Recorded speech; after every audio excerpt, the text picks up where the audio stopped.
हर हर महादेव, श्री शिवाय नमस्तुभ्यम। कैसे हैं आप सब? कमेंट में ज़रूर बताइए। क्या आप सब भी घर में शिवलिंग रखना चाहते हैं? घर में छोटा सा शिवलिंग, क्योंकि मंदिर जाना हर रोज़ संभव नहीं हो पाता हर किसी के लिए।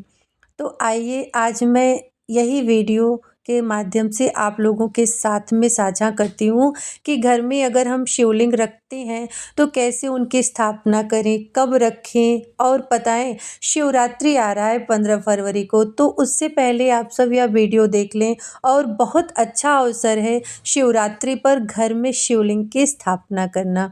हाँ, बाबा की कृपा सबको प्राप्त होगी। आइए अब चलते हैं। सबसे पहले हम शिवलिंग घर में लाएंगे जो हमारे अंगूठे के बराबर हो। फिर हम सबसे पहले जल से स्नान करवाएंगे।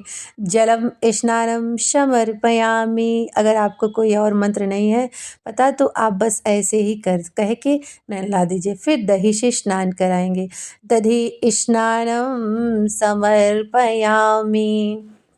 शिवलिंग का अच्छे से अभिषेक करेंगे और फिर से हम जल से स्नान कराएंगे। जय जय श्री सीताराम। ओम जलम समर्पयामि। फिर हम दुग्ध से स्नान कराएंगे भगवान महादेव के ऊपर। पंचामृत का स्नान हमें कराना है। दूध से स्नान कराएंगे, दूधम समर्पयामि। पुनः जल से स्नान कराएंगे। जब भी किसी भी द्रव्य से हम स्नान कराएंगे, दूध से, दही से, तो उसके बाद हम जल से स्नान जरूर कराएंगे, स्वच्छ करेंगे। जलम स्नानम समर्पयामि। फिर हम शर्करा लेंगे। अगर शर्करा नहीं है तो आप गुड़ ले सकते हैं, गुड़ से। फिर उसके बाद जल से स्नान कराइए देवादिदेव महादेव को। कोई झंझट नहीं है। थोड़े से सामग्री में, जैसे हम मंदिर में पूजा करने जाते हैं, फिर शक्कर से भगवान महादेव को स्नान कराइए। फिर जल से स्नान कराइए और फिर हम शहद से स्नान कराएंगे प्रभु को, घृत से स्नान कराएंगे। अलग अलग बार बार हम अलग अलग चीज़ों से स्नान करा के घृतम स्नानम समर्पयामि। शिवलिंग छोटा है ना, घर में छोटा शिवलिंग रखना चाहिए, तो उतना अच्छे से तो हो नहीं पाएगा, तो उस पर लेप करके हम लोग फिर क्या करेंगे, स्नान करा देंगे। स्नान के बाद में अब हम फिर शहद से स्नान कराएंगे प्रभु को। आजकल देखिए ठंडी में क्या है ना कि शहद जो रहता है वो जम जाता है, तो हमारा शहद भी जम गया था, तो हम शिव जी का स्नान करा दें। अब इन सब को करके अच्छे से स्वच्छ कपड़ा एक रखेंगे। आप जल में स्नान करा के अच्छे से पूरा साफ कर देंगे, पोंछ लेंगे। और फिर दूसरे पात्र में इस पानी जल को अलग करके फिर नीचे फूल लगा के शिवलिंग की हम स्थापना करेंगे, रखेंगे। भगवान की पंचामृत से हमने स्नान करा दिया। देवादिदेव महादेव को भस्म अत्यधिक प्रिय है। सबसे प्रिय इनका क्या है, भस्म है। तो हम सबसे पहले प्रभु को भस्म लगाएंगे। तो घर में छोटा शिवलिंग है तो भी आप उन पे त्रिपुंड बनाएं। जय जय महादेव की, देवादिदेव महादेव की।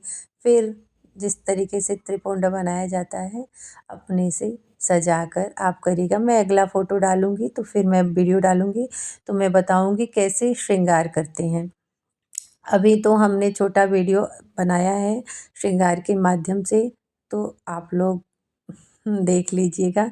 कैसा लगे कमेंट में ज़रूर बताइएगा। और आपका जो भी सवाल होगा आप हमसे कमेंट के माध्यम से पूछ सकते हैं।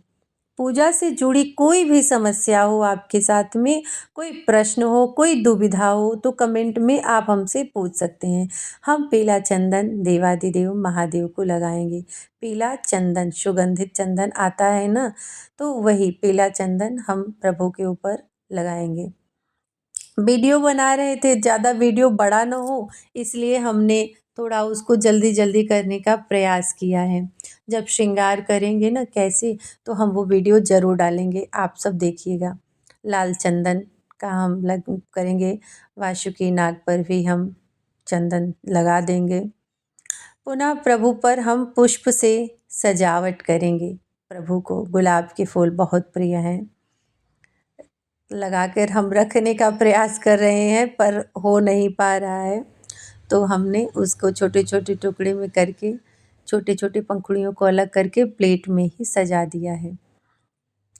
हर हर महादेव पुष्पम समर्पयामि।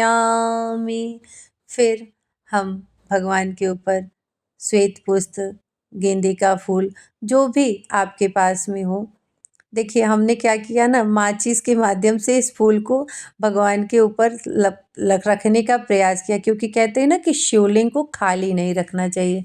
लेकिन जब प्रभु की इच्छा होगी तो वही टिकेगा, क्योंकि ना टिक नहीं पा रहा था। तो हमने एक माचिस की तीली के माध्यम से लगाने का प्रयास किया है। अब एक हम थोड़ी सी उसमें बेलपत्र भगवान को चढ़ाएंगे। देखिए ठंड के मौसम में बेलपत्र बहुत स्वच्छ साफ सुथरे नहीं मिलते हैं, क्योंकि इस वक्त ना ज़्यादातर सब कटे कटे पत्तियां मिल रही हैं सब कुछ। तो हमने एक दो बेलपत्र की व्यवस्था कर दी थी। भगवान को हमने बेलपत्र चढ़ाया। अब भगवान को हम भोग लगाएंगे, दीपक करेंगे। देखिए जो देवादिदेव महादेव हैं, घर में जिस शिवलिंग की हम स्थापना करते हैं, नर्मदेश्वर शिवलिंग पे चढ़ाया हुआ प्रसाद हम भोग के रूप में ले सकते हैं। हाँ, ये प्रसाद हम स्वयं पा सकते हैं, अपने घर में सभी को दे सकते हैं। इसीलिए नर्मदेश्वर शिवलिंग को ही घर में रखना चाहिए। अब भगवान की हम आरती करेंगे, भोग लगाएंगे, जो भी हमारे पास है यथासंभव, जो घर में उपस्थित हो भोग। हमने तो अभी काजू का ही भोग लगा दिया है। शाम को हम भगवान के लिए आलू का हलवा बनाए थे, उसका भोग लगाए थे। और वीडियो ज़्यादा लंबा ना हो इसलिए हमने उसको बहुत थोड़े में बनाने का प्रयास किया है। फिर भगवान से हम कपूर से आरती कर देंगे, दक्षिणा चढ़ा देंगे, और अंत में जो भी कोई त्रुटियां हुई होंगी तो हाथ में अक्षत लेकर के क्षमा प्रार्थना करके भगवान के ऊपर हम अक्षत छोड़ के जल से आचमनी कर देंगे। हाँ, जल से आचमनी करके क्षमा प्रार्थना मांगेंगे। हे प्रभु, अब आप हमारे घर में आ गए हैं, घर में निवास करिए। कैसा लगा कमेंट में बताइए।